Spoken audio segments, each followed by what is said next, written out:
tired of all the smart people. And his strategy is, I'm just like you. I'm stupid. In the book, I briefly described, I am here because of my parents, but I'm also here in political terms because of one extraordinary human being. Willie Brown. Willie Brown. And for those that don't know Willie Brown, you wouldn't know Kamala Harris without Willie Brown. And this is his way of subverting his reputation as a silver-spooned elitist. But it says something that's worse. I think it says, I got this far despite my bad grades, despite my laziness, despite my womanizing. I am a true elitist. Ladies and gentlemen, if you're seeing this video, you've probably already seen that Gavin Newsom's getting absolutely destroyed for claiming that black people can't read and that he's just like us. I can't read either. I'm a dumb mother effer too. My SAT score is super low, just like you ninjas. That's basically what Gavin Newsom was saying.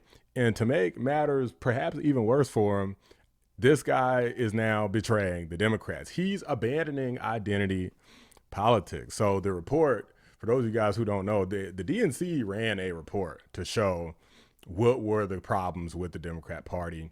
And normally they release this publicly. They did not release it this time. The Democratic Party will not release its internal review of Kamala Harris's loss to President Trump in last year's election. Recent election victories led the party to reconsider releasing the report and determined airing its failures would distract from focusing on winning future elections. I think we know the reason for this. It probably said drop the whole act with illegal aliens because people don't really support them. Probably said people don't support all of these radical gender ideologies, all the identity politics, you know, all the stuff that they tend to lean into. So rather than actually utilize this report that was literally telling them how to win, they decided to lean further into all the things that the report said not to do. But Gavin Newsom is maybe a little bit smarter than the rest of his party because he's decided to abandon the identity politics. This guy might as well put his MAGA hat on after you hear what he had to say. Let's go ahead and react to this. By the way, guys, there's a new feature on YouTube where you can hype videos. So be sure to like the video, hype the video. It helps out a lot. Appreciate you. And I also understand the critique. I do. Can we fast forward to where we are now? It's a related topic. You said that after the last election, 2024, that it's deeply unfair for transgender athletes to participate in girls' sports, which many in your party, including some potential 2028 rivals, disagreed with. Yeah. In 2020, it was a litmus test for Democrats. In 2024, it was a wedge issue that you called devastating. Is this one of those things that you're trying to lead your party on? No, it's just I got a direct question from Charlie Kirk. Had him on my podcast. Shout out to the OG. Wanted to understand why RIP. he and Turning Point USA were so successful turning out the vote of young men for Donald Trump. And I think success leaves clues. And so we had a direct engagement, and he asked me about a specific incident in California that occurred 2 years prior and one that was happening in real time in terms of the state track championship.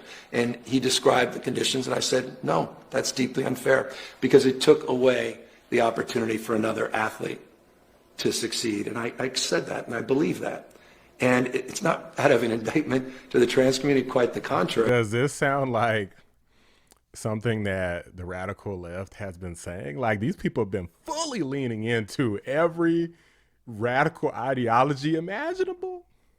So the fact that he's even coming anywhere close to the middle is nothing short of astounding. He's trying to pull it back after that big fail, saying that black people are just so retarded and he's just like us. He's working on trying to pull it back. And if he keeps up this attitude, it just might work. And a record that can back that up, a record that is, you know, that I'm attacked for, my advocacy for the community. But I do think it's a very different issue, the sports. It's a different issue. And what lesson do you take from that as somebody who's trying to make sure that Democrats, maybe even you, win? Yeah, I mean, I think there's, from a tactical perspective, from the prism of purely politics, there's no doubt that the Democratic Party needs to be, dare I say, more culturally normal. I believe that. Less prone to spending disproportionate. I gotta go back. more culturally normal. He basically said they abnormal. They're freaks.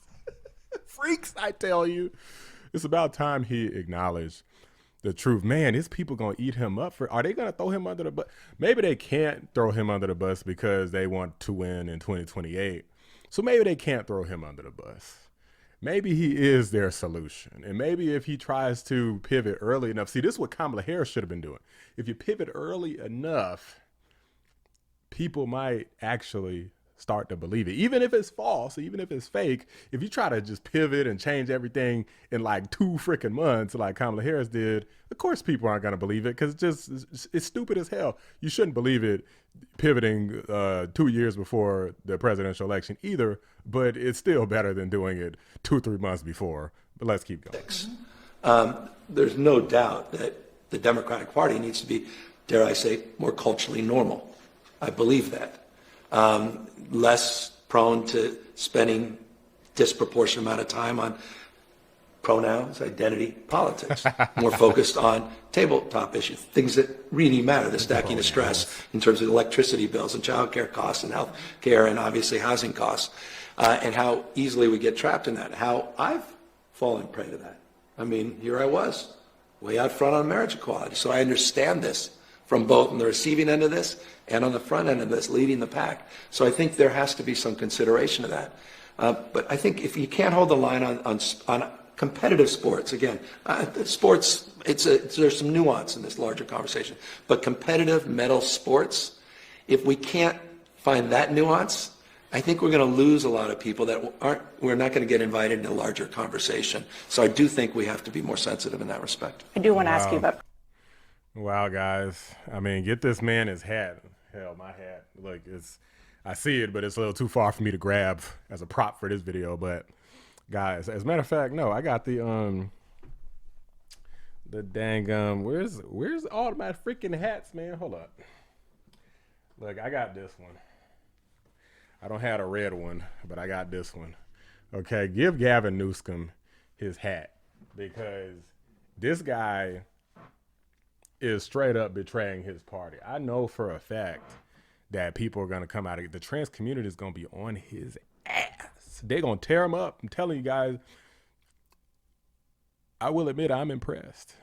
Not as in I like Newsom now. Don't freak out on me. I'm impressed because I never thought that he would have the balls to do it. As much as this guy crosses his legs, you would think he don't have no ball. I can't do it. It hurt if I do it. So maybe he got little nuts or something. But anyway, guys, I didn't think he had the cojones to stand up to the radical left members of his party, to stand up to the crazy trans community that keeps shooting up schools and freaking every place else imaginable because they lose their mind anytime they don't get their way. They, instead of killing themselves, they're like, I kill other people. Crazy people, just radical stuff. It's really impressive that the Democrat Party is finally waking up. To be honest with you guys, I want them to wake up. Now, I don't want them to do what I think Kamala Harris was going to try to do and what Joe Biden did, which is basically pretend not to be a radical leftist and then get into office and then just turn into a radical leftist anyway. But I do want them to actually be more normal so that when they do get into office, they actually apply policies that are down the middle because the Democrats are going to win eventually. We don't want them to open the border back up, destroy the economy, have just a bunch of woke, ridiculous, stupid transgender ideologies all over the place, waste billions of tax dollars sending to other countries so they can expand LGBTQ initiatives, DEI, all of this ridiculous stuff.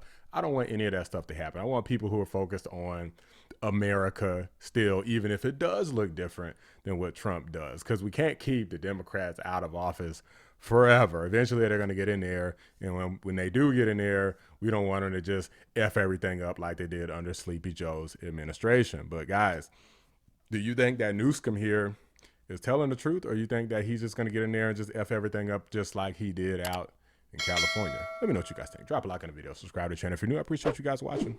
I'm out. Big shout out to my members, Cyber Noodle, 655, Bella Scott, and Carpentier John. Could not do it without you. Gavin Newsom. Respectfully, what are you doing? I'm not down with that. Y'all might be. I'm not down with that at all.